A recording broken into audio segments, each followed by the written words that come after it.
Hello, this is Robert Rickover at Body Learning, and today my guest is Malcolm Bach, who is an Alexander Technique teacher in Montreal, Quebec. He also teaches at Plattsburgh State University in upstate New York, and he's been a teacher of the Alexander Technique for over 25 years. About 20 years ago, he developed the Art of Running workshop, which has had quite a bit of popularity around the world. He is the co-author of Master the Art of Running and a second book, Master the Art of Working Out.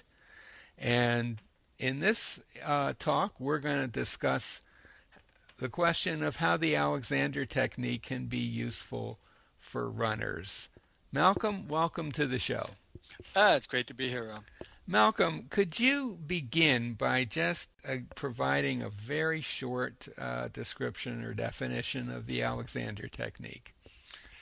Sure. I think we could say that the Alexander Technique is a method that helps people do things with less unnecessary tension and encourages more freedom of movement. That's good. I like that. That gets right to, and I think that leads right into my next question, which is, what does the technique have to offer for runners? Well, it's interesting you asked that because the Alexander Technique, I think, was first developed with a view to helping actors, really, because the man who developed it was an actor, and then later was used with people who had different things like back problems or shoulder problems, and I got interested in it myself through music. I started playing the cello again in my 20s, and I had a lot of tension left over from my hockey playing years. And my teacher suggested I should take some Alexander lessons to kind of try to free up my shoulders so I could play the cello with a little bit more facility. This led to my eventually deciding I'd like to train as a teacher. And it was at that point when I moved to London to train in the early 80s with Patrick MacDonald that, that I started to notice gradually an effect of the Alexander Technique on my running, because I was a runner at that time. I'd run 5 marathons. I decided to step down to the shorter distances of the 800 and the 1500. So I was training pretty seriously. And like a lot of runners, I'd had a history of injuries. As a marathoner, if I ever tried to go beyond a certain mileage point in a week, I always either got injured or sick. And that continued for years. And, in spite of trying different kinds of shoes and, stretching and strengthening. And, I was a fairly young guy at the time in my 20s. I kept getting injured. And one of the things I discovered once I started training is that even though I was doing a couple of track workouts on the weekend, spikes and, fairly high intensity stuff, that I wasn't getting injured anymore. And, the funny thing was when I checked my training diary 10 years later, how obsessive we runners are about logging every mile, every kilometer that we've run. I noticed that there weren't any, red marks in there, off for a week with Achilles tendonitis, or geez, couldn't train this week because of my knee. There was none of that. And I looked back and I said, well, what's made the difference? And I realized there was nothing specific about my running. I hadn't changed my running technique much in those days. I wasn't doing, taking magic vitamins or any other kind of pills. But what I developed through the Alexander training was what I might call a kinesthetic conscience. In other words, I was more connected to how I was running in the moment. And I would notice how hard, for example, my feet were hitting the ground, or whether or not my shoulders were tight, or how I was breathing when I was running, or what my head was doing, or how free my arms were moving. Even though I don't think my technique was at the same level it is today, because I've done a lot of work on that side of it, I was much more aware of how I was doing things. And I developed a sense of being able to back off before I pushed things beyond that little niggle level into the injury level. We Mm-hmm. often talk about, learning to hear the whispers so that you don't have to listen to the screams. Oh, that's good. Is that a you know, running saying, or is no, I that don't know where I got you that, but made? I thought it was, Yeah. I it, like it, that. yeah, it just sort of stuck with me. And I remember it before Alexander, like maybe, some other runners out there, if I got a little niggle, I just sort of trained through it, or, sometimes I'd even push through it. And all of a sudden that niggle was an injury, and it required taking days off or even longer. Whereas with the Alexander, I could back off, and maybe I might have got a little bit less out of that run. But in the big picture, I was making terrific strides and improving and setting personal bests, and actually enjoying running more. That's another thing that before I'd done Alexander, it was always, I guess I was functioning from the school of more is more. More mileage, more speed, more will give me more. And in fact, ironically, it was getting to the point where I was caught up in that sort of law of diminishing returns. The more I put in, the less I seem to be getting back. Mm-hmm. And one of the things that the Alexander technique, talks about a lot is that less is more. It has to be the right kind of less, but the right kind of less can actually give you more at the end of the day. And so I tried to bring that principle into my running, into my training, where if 8 was good enough, there wasn't any need to do 12 reps of a particular, you know, in a particular training session. And if I could achieve my goals on, 40 miles a week, well, I didn't need to go to 60 anymore. I was achieving what I was capable of doing with less. Mm-hmm. And in sports and in a lot of areas, that's not the kind of thinking that we see. We see a different kind. We see the thinking that, oh, geez, well, if I do a 3-hour marathon on 40 miles a week, if I do 80 miles a week, maybe I'll run 240 or 230. And that could be true for some people, but for a lot of other people, as they try to crank up the mileage and all the rest of it, they get into the injury zone, or they find that they're investing so much in their running, they're not going to be Olympians, that they're not getting back what they're not getting a good return on their investment. It's Right, right. I mean, I think I'm not a runner myself, but I am a fairly frequent observer of runners and joggers, yeah, and I read a lot of stuff that is written for runners and fitness people engaged in fitness programs, and it does seem as though in general there's a kind of an emphasis on quantity as opposed to quality yeah, in these yeah, activities. And I guess looking at it a bit from the outside, I would say maybe a runner would do well to consider exactly why they're running, and if it's for aerobic purposes, as you say, maybe a little less or a little more efficient running will get you the aerobics or this whatever the other benefits are without so much likelihood of harming yourself and being laid up for weeks at a time. Or, well, I mean, yeah, I see yeah, a lot of, I have had runners as students who've had pretty serious injuries, knee injuries and the like, from running. So yeah. clearly that's not something you want to get if you're a runner.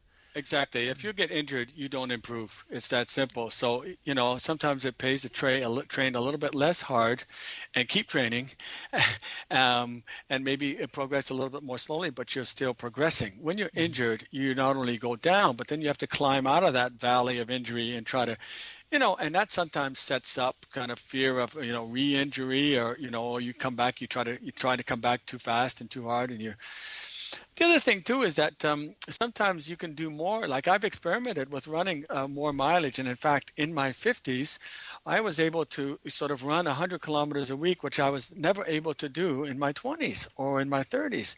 And I figured, I finally realized after all these years that, geez, if you try to increase the quantity that you do, and maintain the quality at the same time. In other words, if you try to run 100 kilometers a week and you're trying to average, let's say your average is 5 minutes a K, at 60, and you try to, average 5 minutes a K at 100, you're liable to get injured.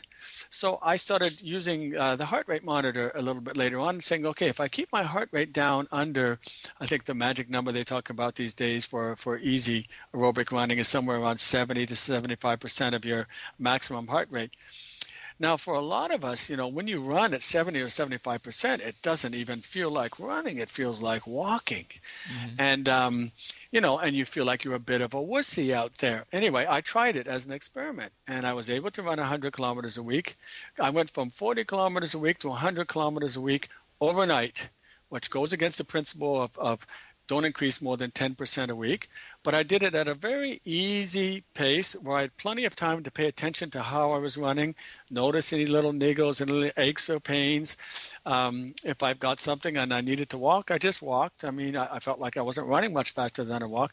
But the funny thing was, at the end of a 6-week period of training at this very easy pace, which I think Arthur Lydiard used to espouse, I was actually quite a lot faster at higher thresholds, at 80%, at 85%, at 90% of my maximum heart rate. I was actually running faster right up the chain.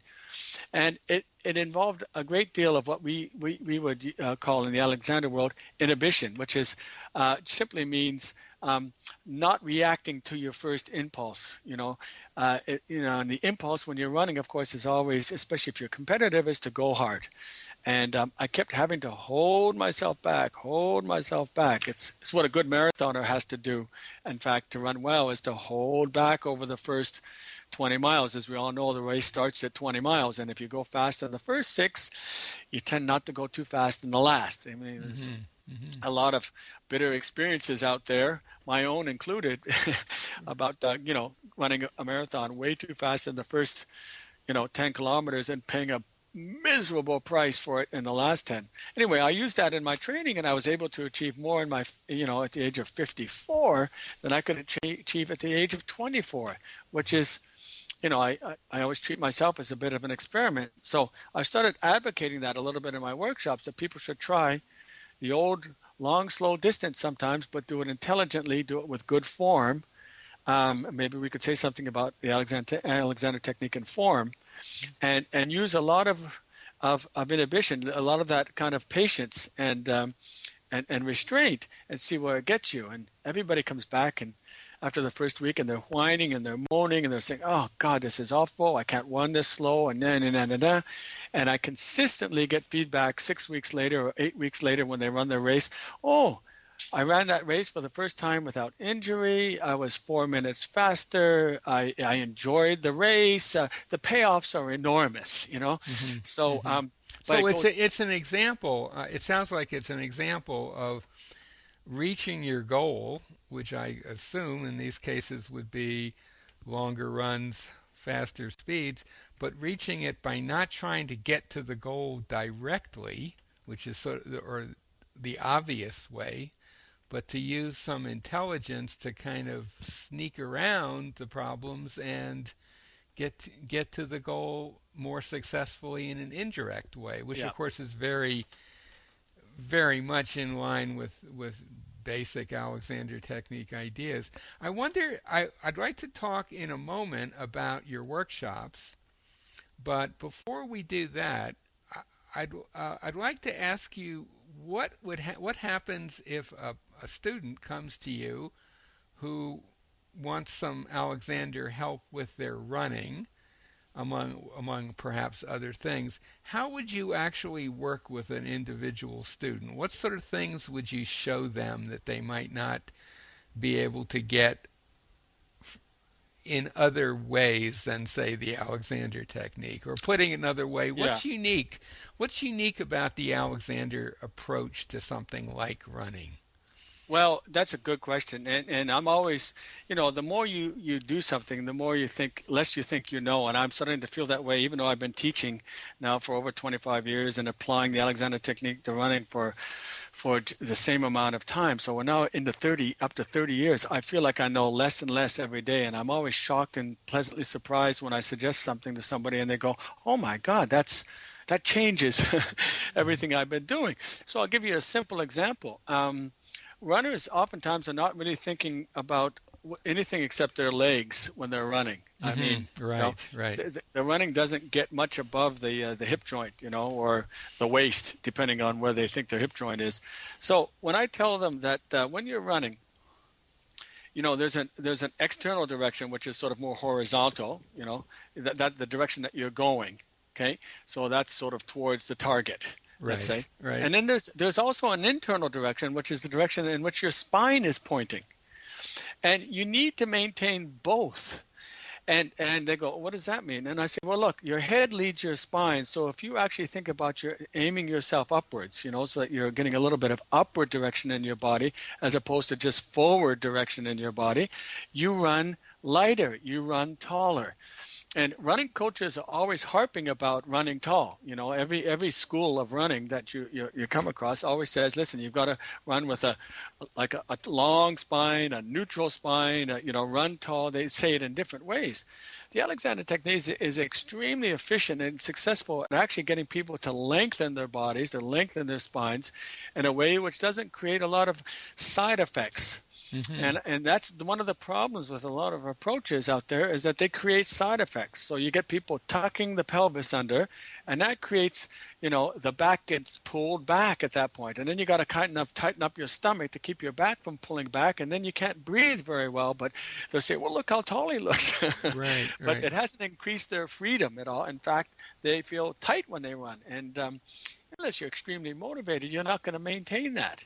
Right. Whereas the way that we achieve length in the body is a much freer, more natural way, and it's therefore easier to maintain for most runners. And the benefits in terms of breathing, the quality of their stride, the freedom of movement of their arms, the poise of the head are all there for everyone, and also the increases in performance are all there for everyone to sort of see and enjoy. Yeah, and I think that's a really good point, especially you're mentioning the head, neck, and upper torso, which I guess you could say if physically are as far away from your legs as you can get in your body, and it could be very easy for a runner to ignore them, but I guess I would say at their peril, because that's where the internal organization of the body usually stems from, the quality of the head, neck, upper torso relationship, because Yes. your head weighs 10 to 12 pounds, and there it is way up at the top of your spine. So how you manage that's going to affect how you do anything, including running. And I guess it might be interesting for a runner or anyone interested in this to, if they can, just observe what happens to people, say, between the time they're just standing, perhaps just standing and talking to you, and then if they go into a run or a jog, watch their heads and necks and upper torsos, and it's quite likely you're going to see a lot of extra tension up there. Oh, yeah. Well, it's subtle sometimes, but definitely you can see changes up there, and that make a difference. Just a sec here. Come in, Kara. Come in. Yeah, I'm on the phone. I'm sorry. Yeah, that's kind of subtle for most people to feel, but here's what they do feel. Okay, when you as we often do in the Alexander technique, when you walk with somebody, and I always start with walking in the workshops. I put a hand on the head neck connection, and I'll say, just walk forward with me, but maintain this idea that your spine is sort of pointing upwards, and don't be too precise about this. And they start to walk forwards, and then I'll let them go. And so the sense, the felt sense in their bodies is that there's an up as well as a forward. And they go, oh my goodness, that's really different. My feet are not hitting the ground as hard as they were before. Exactly. Yeah. Now, they haven't lost any weight, unfortunately, Right. for some in that process. But what's happened is that when they're thinking, organizes, the energy in the body follows your thought. And when they've got that thought of not just sort of running towards the target, but running with a little bit of idea that there's a direction in the body that goes up towards the head, when they have that there, They become what we call live weight. They're not dead weight anymore. They're live weight. It's like the difference between a little kid that you're carrying up the stairs who's asleep and a kind of dead weight in your arms, and that same kid who wants to jump up and have a little snuggle. The weight on the scale doesn't change, but the quality of it, the feeling of it is very different. And we know with runners that that we tend to land anywhere from between 3 and 10 or more times body weight on every landing. Okay, Hmm. every time your foot Right. comes down, it's 3 to 10 times body weight. Well, you've got to decide yourself which end of the spectrum do you want to be on, the 3 end or the 10 end. And when you make yourself dead weight and your feet are kind of, driving down what I call excavating into the ground, Right. you know, this is creating a scenario where you're getting shock coming up into the body. You better hope the good Lord has given you some very good connective tissue because, baby, you're paying a price for that. And I think that brings us into the idea of this whole, thing these days with the barefoot running. And one of the things that running in barefoot with minimum, amount on your feet does is that you're not the shoes are not doing the work of absorbing the shock anymore. You're actually feeling a little bit more what's going on underneath your feet. Well, I don't need to run in bare feet, and I don't need to run in minimal shoes.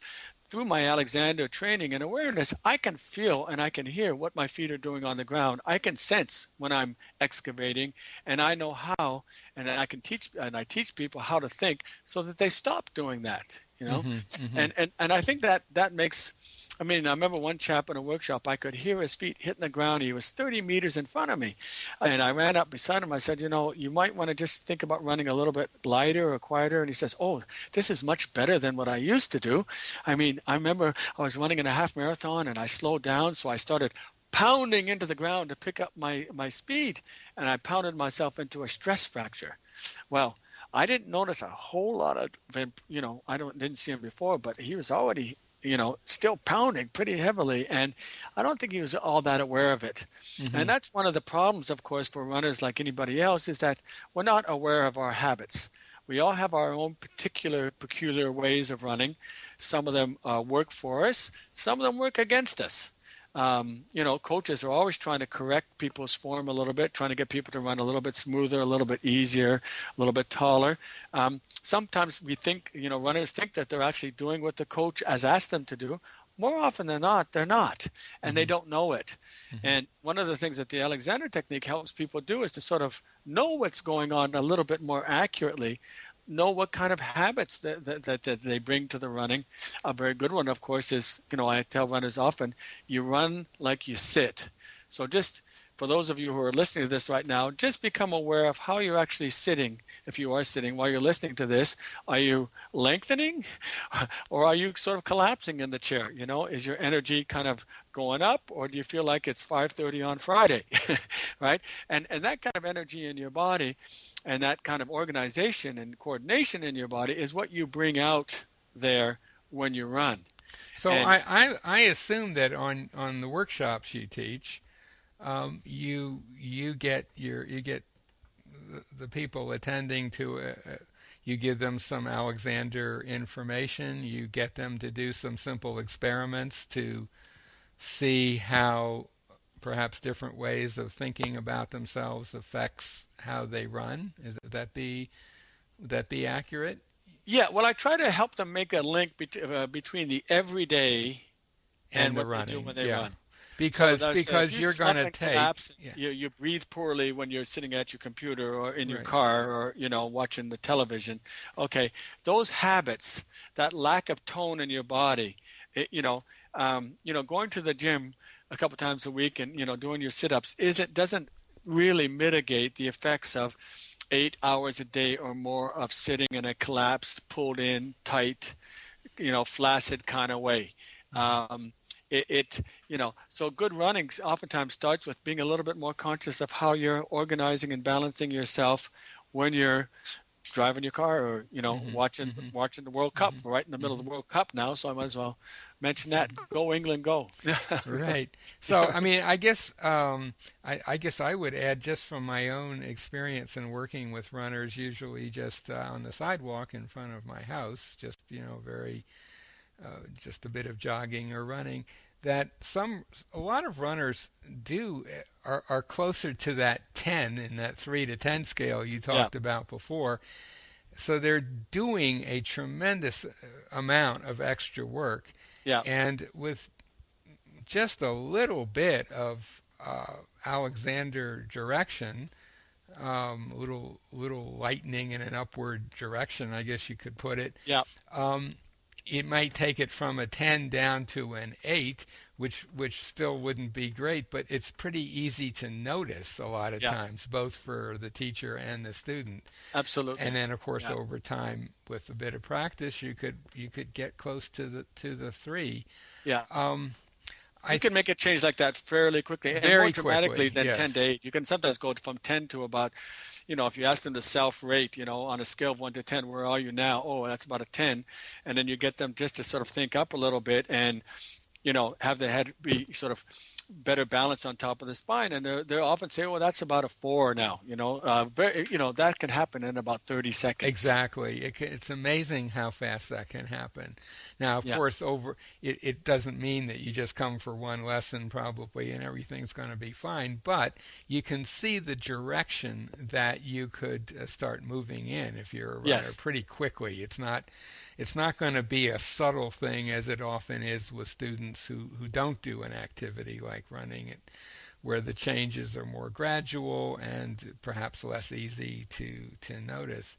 Yeah. I'm thinking that we may have kind of uh, just time-wise reached a point where it would be useful to bring the interview to an end. Is there any kind of final thought you'd like to share with our listeners before we leave?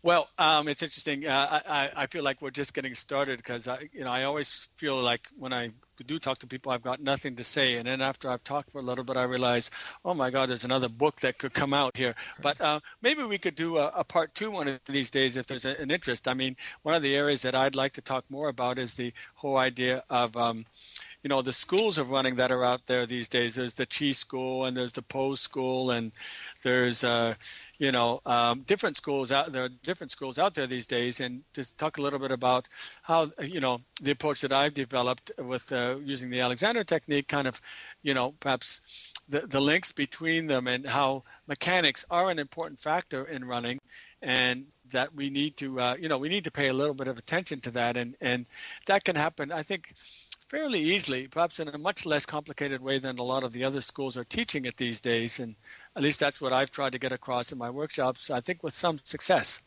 Okay, that could be an interview for down the road, a little more a detailed look at various running styles, I guess it would be, right, or approaches to running. Yeah. So, my guest today has been Malcolm Bach, an Alexander teacher in Montreal, Quebec, who is also the co-author of the Master the Art of Running and Master the Art of Working Out, and for many years has been teaching Art of Running workshops around the world. If you live in Montreal and you're a runner, definitely give him a call. And if you are interested if what we've been talking about grabs your interest, um, you might want to sign up for one of his workshops. And more generally,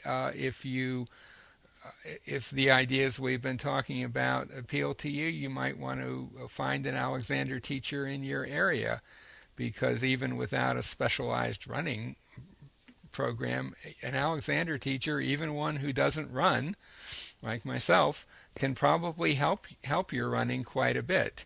Here, here. So I think on that note, we'll end. Malcolm, thank you so much for being on the show today. It's been my pleasure.